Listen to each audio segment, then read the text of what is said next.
Perkenalkan, nama saya Dimas Eka Prasetyo dengan NIM 933503020. Di sini saya membuat video bertujuan untuk memenuhi tugas ujian akhir semester mata kuliah ilmu mantik. Di sini saya akan menjelaskan tentang silogisme induktif qiyas istikharoi. Pengertian silogisme. Silogisme adalah suatu proses penarikan kesimpulan secara deduktif. Silogisme disusun dari dua proposisi kesimpulan dan sebuah konklusi kesimpulan. Sebagian para ahli logika menyebut silogisme sebagai penyimpulan tidak langsung karena dalam silogisme menyimpulkan pengetahuan baru yang kebenarannya diambil secara sintesis. Dan selanjutnya adalah pengertian qiyas. Qiyas menurut bahasa yaitu menetapkan bagi sesuatu dengan apa yang semisalnya seseorang mengukur kain dengan meteran sama dengan ukuran kain yang lain. Abu al-Husain al-Basri merumuskan qiyas itu adalah menerapkan hukum yang terdapat pada asal pokok kepada farok atau cabang karena terdapat kesamaan ilat hukum antara keduanya selain rumusan. Berdasarkan pengertian qiyas di atas, maka apabila ada suatu kasus yang hukumnya telah ditetapkan dalam suatu nas dan ilat hukumnya telah diketahui menurut cara-caranya mengetahui ilat hukum, kemudian didapat pula suatu kasus lain yang hukumnya tidak ditetapkan oleh suatu nas tetapi ilat hukumnya adalah sama dengan ilat hukum dari kasus yang telah memiliki nas tersebut, maka hukum kasus yang tidak ditetapkan oleh nas itu disamakan dengan hukum kasus yang telah ada nasnya. Selanjutnya adalah rukun-rukun qiyas. 1. Harus ada pokok, yaitu persoalan yang telah dijelaskan ketentuan hukumnya di dalam nas.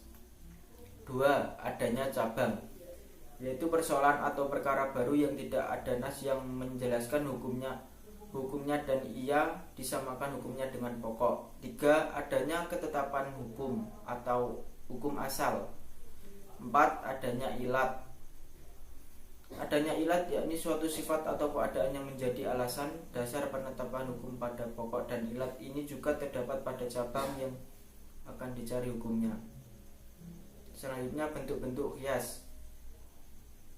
1. Qiyas ilat. 2. Qiyas jali, yaitu qiyas yang ilatnya berdasarkan dalil yang pasti. Qiyas yang ilatnya ditunjuk dengan kata-kata sebagai memabukkan adalah ilat dengan larangan minum khamr yang disebut dengan jelas dalam nas. 2. Qiyas aulawi, ialah qiyas yang hukum pada far sebenarnya lebih utama ditetapkan dibanding dengan hukumnya pada asal. Maka janganlah ucapkan kata-kata kepada kedua orang tuamu.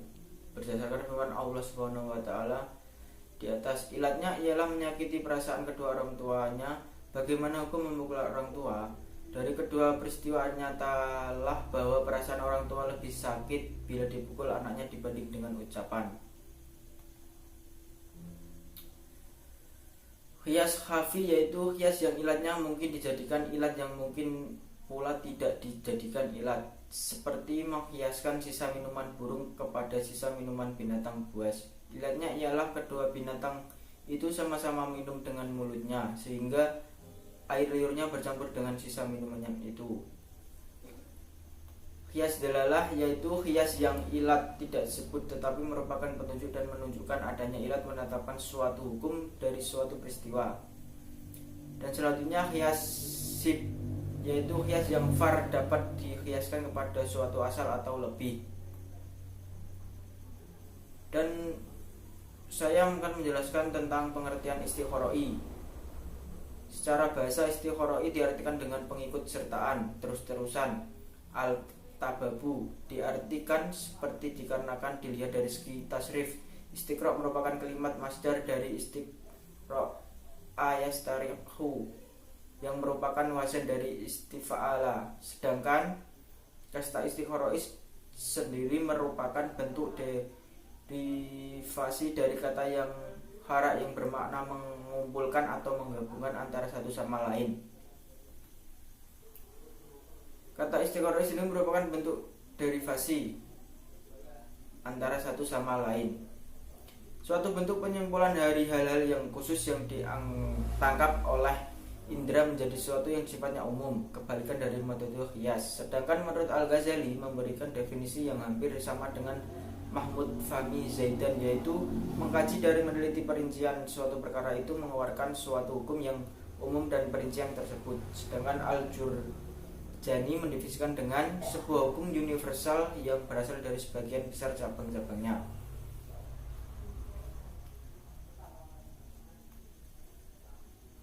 Dari definisi di atas dapat diketahui ciri-ciri istiqroi induksi sebagai berikut. 1. Premis-premis dari induksi adalah proposisi empirik yang langsung kembali kepada suatu observasi indera atau proposisi dasar.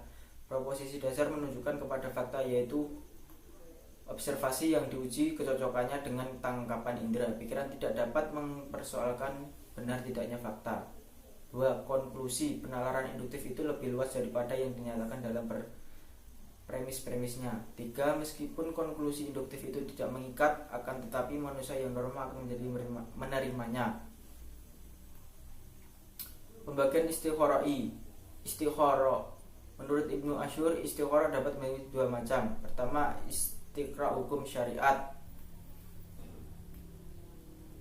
Kedua, istiqoro terhadap beberapa dalil yang hukum syariat mempunyai kesamaan ilat. Dari kesamaan ilat tadi, lantas kita dapat mengambil suatu kesimpulan mengenai maqasid syariah. Kesimpulannya adalah setelah ditemukan indikator-indikator itu menentukan suatu natijah, digunakan dua metode atau cara, yaitu qiyas dan istiqoro. Sebelum melakukan qiyas harus diperhatikan beberapa rukun-rukunnya, sedangkan qiyas dilihat dari bentuknya dibagi tiga macam: qiyas ilat, qiyas dilalah, dan qiyas syibhah. Silogisme adalah suatu proses penarikan kesimpulan secara deduktif. Silogisme susun dari dua proposisi pernyataan dan sebuah konklusi kesimpulan. Dan sekian dari saya. Wassalamualaikum warahmatullahi wabarakatuh.